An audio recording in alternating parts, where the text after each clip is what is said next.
जय श्री कृष्ण दोस्तों, स्वागत है आपका मेरे यूट्यूब चैनल आर के भक्ति में। भक्तों, मैं आज आपको दशा माता की तीसरी कथा सुनाऊंगा। कृपया उसे ध्यानपूर्वक सुने। जो भक्त मेरे वीडियो को नए देख रहे हैं वो मेरे चैनल को सब्सक्राइब करें, वीडियो को लाइक करें और कमेंट में दशा माता की जय लिखना ना भूलें। बोलो दशा माता की जय। एक सास बहू थी। एक दिन सुबह सुबह सास ने बहू से कहा कि जाओ आग लेकर लगाकर भोजन बनाओ, बड़ी भूख लगी है। बहू हाथ में कंडी लेकर आग लेने गांव में गई। उस दिन गांव भर में दशा माता की पूजा थी, इसलिए किसी के यहाँ भी उसे आग नहीं मिली। वह खाली हाथ लौट कर आई। साय होने पर वह पड़ोसन के पास जाकर बोली कि मेरी सास तो दशा माता का डोरा नहीं लेती, परंतु अब की बार मैं डोरा लेना चाहती हूँ। मुझे पूजन की विधि भी बता देना।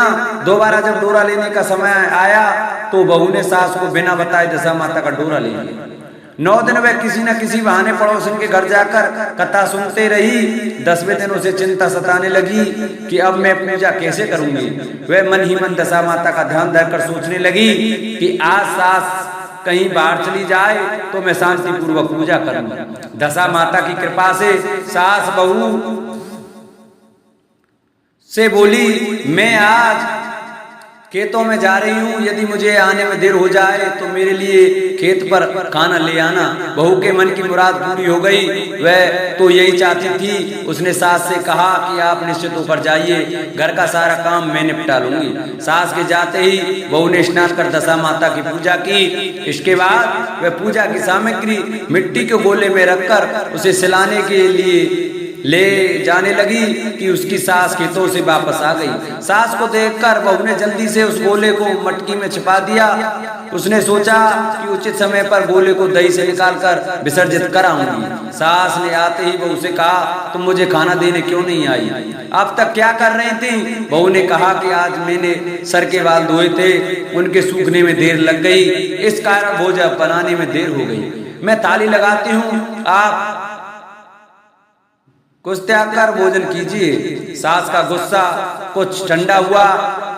वह पैर धोकर चौक पर में बैठी गई थी कि उसका बेटा भी आ गया।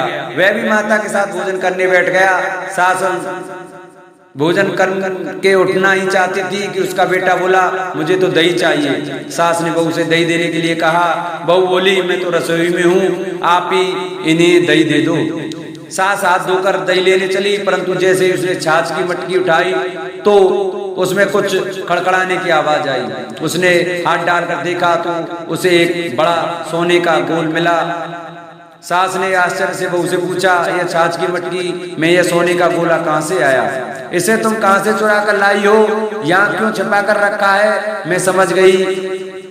वह समझ गई कि इसी वजह से तुम छाछ देने नहीं उठी। इसका भेद बताओ। वह बोली, मुझे कुछ नहीं पता, मेरी दशा माता जाने। मैंने आपके बताए बिना दशा माता का डोरा लिया था और उनकी पूजा की थी। आपके आ जाने के कारण मैं डोरे को विसर्जित करने नहीं जा सकी। आपके डर से मैंने इसे छाछ की मटकी में छिपा दिया था। दशा माता ने इसे सोने का बना दिया, मैं इसमें क्या कर सकती हूँ? सास ने बहू को गले लगा लिया और कहा, अब मैं भी तुम्हारे साथ डोरा लूंगी और विधिवत व्रत और पूजा किया करूंगी। हे दशा माता, जैसे तुमने इनको दिया वैसे ही सब भक्तों पर कृपा करना।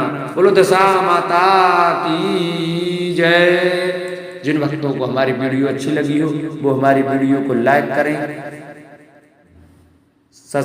चैनल को सब्सक्राइब करें और कमेंट में दशा माता की जय लिखना ना भूलें। बोलो दशा माता की जय।